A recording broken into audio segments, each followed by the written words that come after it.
Dr. Horton, what will you take away from this summit as far as how you will be briefing, addressing, dealing with the public in California for the fall potential of an H1N1 outbreak? Well, particularly as it relates to community mitigation measures like school closures, there's really two thoughts that come to mind.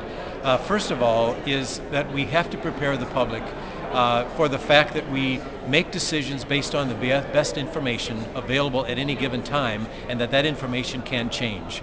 So we need to prepare the public that there will be guidances put out, but things may change as situations develop and get them used to that idea.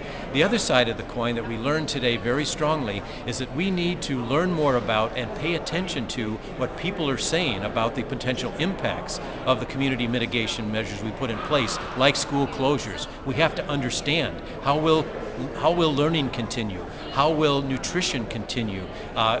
Those various things. What will be the impact on the parents of the children that are staying home? We need to learn more about that and factor those things into our decision making. What can government do when it comes? Schools, you have some control and leadership. Businesses are a tough one because you're asking for voluntary guidelines you can push, but businesses have to make the decision and employees have to decide.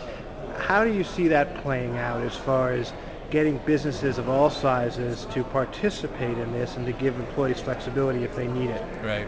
I think you're pointing up a very good need as we move forward in dealing with this issue the rest of this summer and into the fall and winter. And that is, we need to reach out to those businesses, give them a better sense of what's likely to come about, and get responses for them about, just like we need to do with individuals, we also need to deal with those entities to say, how are they going to respond? And that has going to play heavily into anticipated effectiveness of any measure that we might recommend. So it's about, once again, communication. And you said that you leave here in somewhat of a different frame of mind than you came. Can you explain that?